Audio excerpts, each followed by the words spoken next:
mentally challenged. If you're looking for a god, remember Hellenistic, you can have as many as you want. But you're going to have a main god somewhere.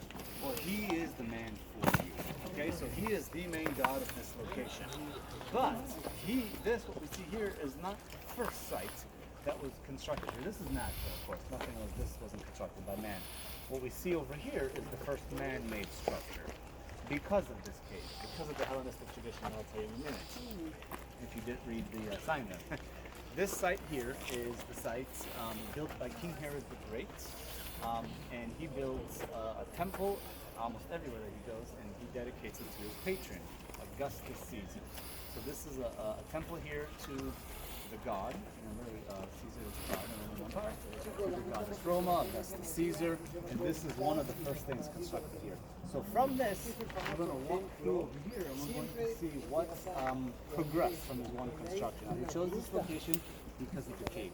According to the Hellenistic tradition, this cave is the entrance to Hades. Okay? So that's why here, in front of the entrance to Hades, he builds his temple to Augustus Caesar. You have to remember, in the ancient world, everything that's done, until today, everything's done for a reason. It's to tell a message, okay? Not everyone was literate, not everybody knew Hellenistic traditions, especially in this part of the world, so far removed from Greece. So they're going to tell a story. So we're going to go over here. Entonces, el recorrido acá es el siguiente. Saquen fotos aquí, más o menos los altares. Miren aquí escrito.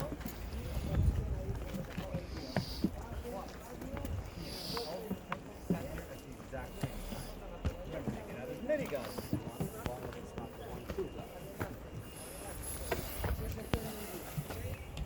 So, who built the temple? That temple was built by Augustus Caesar. The rest of them were by the Hellenistic. Meaning, remember, we're in the galleys of Gentiles now. No Jews allowed. Not that they're allowed, but if you're Jewish, you wouldn't come here. That being said, if I'm here, Emma's here, I see her, I'm not telling anybody, and she's not telling anybody, because we're both being bad Jews. We're not supposed to be here. We're secret safe. But anyway, here we see all the different temples. There's about 7 different temples standing here at the exact same time. Everything here has to revolve around Pan. By the way, Pan, the god Pan, is depicted upper body human, lower body goat. And he's always playing the pan flute. There's the pan flute. And after this guy, right? The pan flute. So, here we have the Grotto to Pan. There are 2 progressions to this. The lower one's the original. The upper one is the second one added to it. And we know exactly when this is from. Because in that inscription on the top, we actually have the date, telling us that this was actually here in the days that he showed. Okay? So now we have an authentic site with a date on it. We're going to move away quickly to this area because it's something probably not even in the scripture, but we're going to focus on the scripture. Who cares about the false god, right? The date. Right there, that inscription, you see that little grotto up top? Underneath, there's that thing that looks like 2 ears sticking out? Yeah. That's a Roman inscription. Oh. Okay. So what year is it? 64. Probably 64. First century. Right between the 2 little grottos, you see that thing that looks like it's a plaque Arrows, with, like the with arrows. ears? Yeah. The arrows, that's what they are, arrows actually. They look like ears. If you look at this guy standing, just take his head, go straight up before you get to the seashell. You guys see that inscription? Okay, that's Greek. All right, anyway, there's another one over here if you can't see that one. But who cares about these temples? This is idolatry at its best here. You have one temple over there to Augustus Caesar, the entrance to Hades. You have Pan, of course, he's got 2 temples because he's the main god of this location. You have a temple over here to Zeus. Left of the temple to Zeus. And you can find the temple to Zeus. By the way, look at the architecture. It's very much a Roman style. Yep. The Roman Empire. Greeks, other than the names of the gods, sometimes they don't even change the name. Zeus. This is Hellenistic god.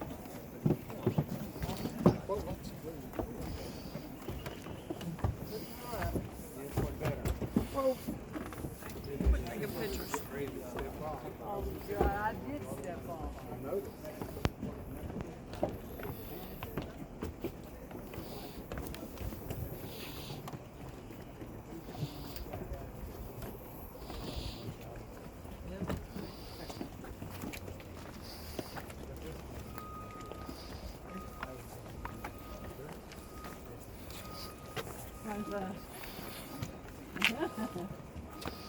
This is, remember, this is Pan is the main god here, so he's half goat. So this is the tomb temple of the sacred goat. That's right, we even worship the goats when they're dead.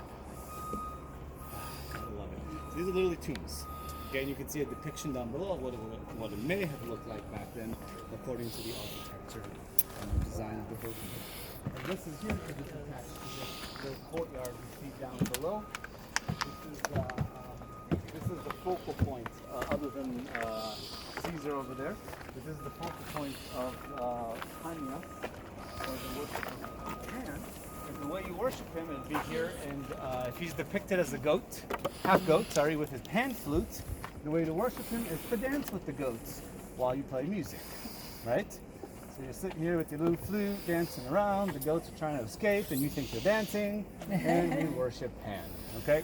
So that's done right here. Oh man, this goat had too much alcohol. Well, he died. Put him in the tomb, let's go worship him over there. They probably didn't feed him beer, by the way.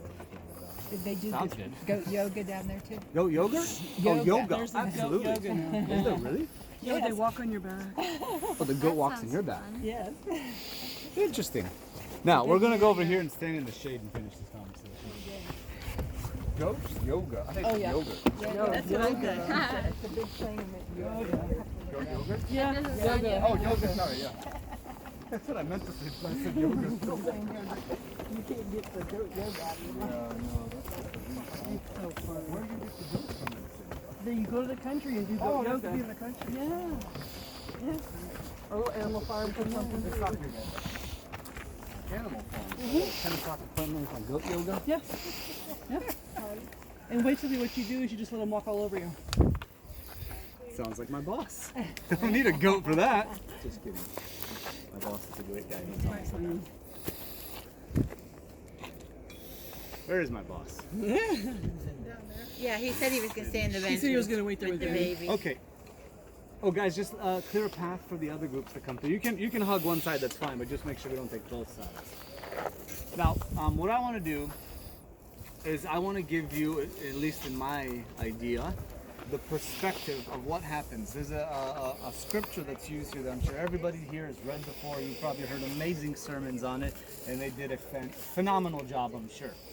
But there's always a little bit more added to it. Remember, I said, I think it was today, maybe it was yesterday, that God will use the topography to speak to people. Is that today? Okay. Yes, it was this morning. So that's no different. Yeshua does it, God does it. Well, here he's going to do it in a positive/negative manner, okay? But he's talking about a specific area, and this has been used as a general thing in the world. So I want to make sure that you guys actually see what Yeshua is talking about, because it's a very specific message he's bringing, okay? So I'm in Matthew chapter 16, and we'll start in verse 13. It says, when Jesus came to the just in your region Bible of if you can. Caesarea Philippi, once again I'll clarify this, I've he been would taking a never have picture of the stepped foot passages in he's this reading. area. Because he's Jewish, and this is idolatry to the extreme, okay? So it says the region of Caesarea Philippi. Well, Caesarea Philippi is actually across the street, but this is the cultic site here. So he's not entering here, he's somewhere there, looking down at this mountain. By the way, you chop this down, you can see this area from miles away. And when he came to the region of Caesarea Philippi, he asked his disciples, "Who do people say the Son of Man is?" They replied, "Some say John the Baptist, others Elijah, and still others Jeremiah or one of the prophets." "But what about you?" he asked. "Who do you say I am?" Simon Peter answered, "You are the Christ, the Son of the living God." Jesus replied, "Blessed are you, Simon, son of Jonah, for this was not revealed to you by man, but by my Father in heaven. And I tell you that you are Peter, and on this rock I will build my church, and the gates of Hades will not overcome it. I will give you the keys to the kingdom of heaven. Whatever you bind on earth will be bound in heaven, and whatever you loose on earth will be loosed in heaven."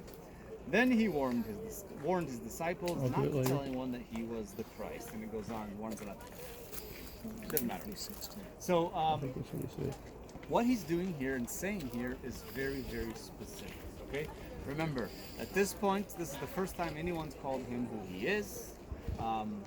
We've only had the lady down in Magdala before, but this is the first time that one of his disciples comes out and says, "Yes, you are the Messiah." Okay, my version says Christ. Messiah is Christ. This is Matthew chapter 16. I started in verse 16. Okay. No, I started in verse 13.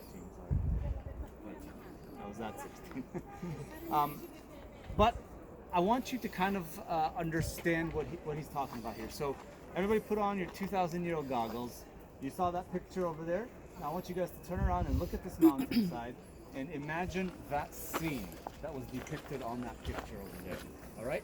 Now this is the foothills of Mount Hermon. We talked about that. We saw the mountain as we approached it. Oh, one thing I forgot to tell you. We saw the spring down below, right? The spring comes out over here. Back in biblical days, this was rerouted through earthquakes over here. Back in biblical days, they used to come out of that cave. Okay? So it's what type of cave it is. Karst. Karst. Is it karst? Karstic cave. So the tradition is the Hellenistic tradition is you come, you bring your goat, you throw it into the hole down into Hades. If it's acceptable, it stays down there. If it's not accepted, it comes back out and it's spewed out back at you. It really depends on the time of day that you come. If the water's flowing up, if it bubbles over, then it's not accepted apparently. Otherwise, the water's just naturally flowing down and beginning this river, or the stream, sorry, going down to the Jordan River. But they didn't know that. Everything was mystic back then. So this is why this is the gates to Hades, according to Josephus Flavius. So Herod builds this temple here to bring a message to the people. Herod is a god. Sorry, not Herod. Herod builds the temple of Augustus Caesar to bring the message that he is a god. He is to be worshipped. The whole concept of this is, guys, you need to know who your provider is. If you want to get ahead in life, you want to do anything good, you want the land, you want the water, worship Caesar. He's the one that gives you life. He gives you water. He gives you sustenance. He gives you freedom. He gives you trade. Everything comes from him. If you want to die, cross that man. See what happens. Okay? And this is very much a true statement in the ancient world. This is why Jews don't come here, because we don't like Augustus Caesar. He, by the way, he is the definition of modern, 2,000-year-old modern slavery. We had slavery in Egypt. This is a modern slavery. We're building someone else's empire. Look what happened. Herod, one of us, supposedly comes in and ushers in this Roman Empire. Ever since, it's become very hard to be Jewish here. I can't worship freely. I got to pay taxes to this guy, taxes to that guy. There's a Roman tax on the road. There's this tax for the bread. I mean, the list goes on and on and on. We're free people, but we're not really free. In fact, I can barely make a living here. All right? And there's restrictions on how I worship, where I worship. They say this is a worship. I can't go to synagogue and be who I am in my own land. Okay? It's a very tough time period. Now, so this is the mindset that Yeshua is attacking, that he's fighting. And he's standing somewhere here, and he's telling his disciples to look down over here, and then he brings this message. Where was I? So who do you say I am, he asked. Simon Peter answered, you are the Christ, the Messiah, the Son of the living God. And then Yeshua replies, blessed are you, Simon, son of Jonah, for this was not revealed to you by man, but by my Father in heaven.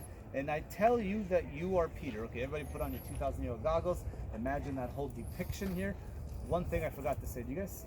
Oh, no, that's not. They're Muslims. But just above where those people are standing over there, above the temple, you guys see that shrine up above? Mm-hmm. This site is the longest continuous cultic site in Israel. Wow. That is a Druze temple that's now being used as a holy site. So you always have something here. Before all this was here, further up the mountain, you have a temple to Baal of the Hermon. Okay, so Baal is just a general Canaanite god, and this is his northern border over here, Baal HaHermon, Baal of the Hermon. People worship things that they were scared of, or mystic stuff. Well, a massive mountain that has snow on it once a year, waters come down. I don't understand how this works. Let's worship it. Okay, so that's what's happening. So he's looking at this and says, this is what man says religion looks like. This is where the salvation will come from, right? We pray to Augustus, we pray to Zeus, we pray to Pan. Well, they pray to Pan, they do all this. But that's not who we are.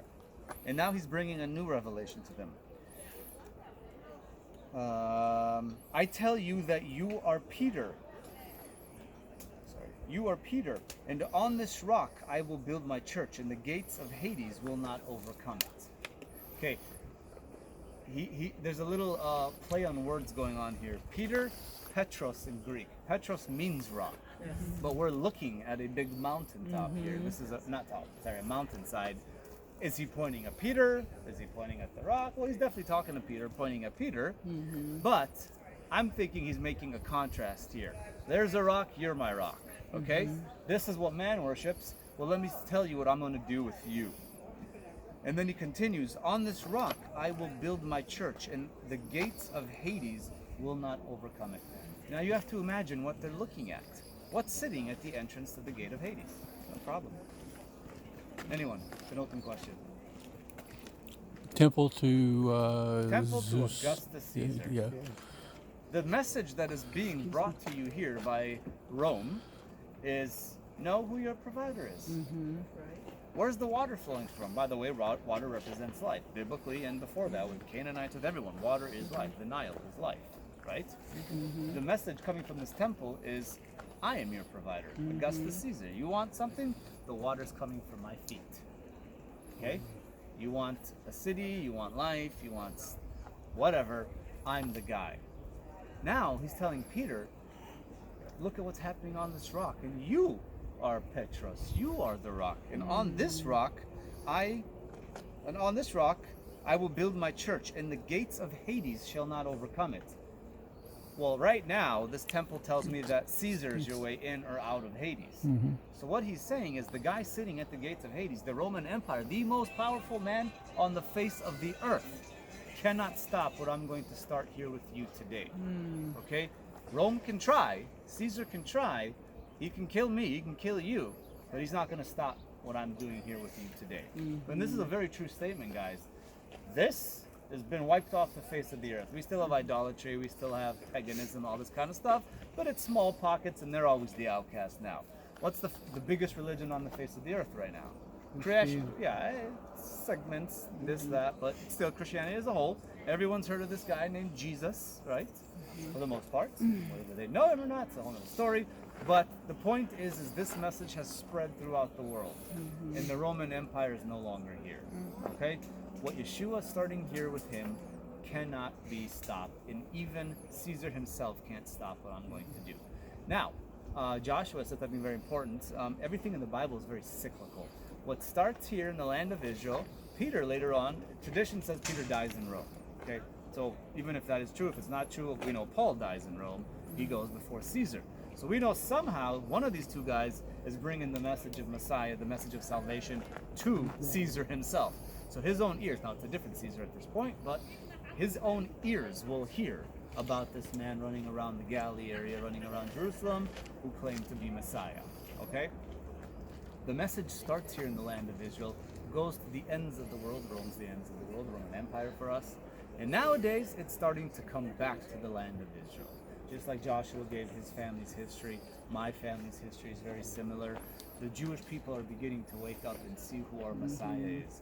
That's why I said the Bible is very cyclical. What started here and went out to the world is now coming back to the Jewish people. You start to see Jews all around the world coming to faith. My father became a believer in the States, but he brought that back with him here. Okay? So, and there's a whole theological thing about we'll be bound in heaven, shall be bound on earth, or loosed on earth, but we're not going to do that now. I know we're going to go down and we're going to sing a little bit because it is a worship tour after all. And my stomach just started growling.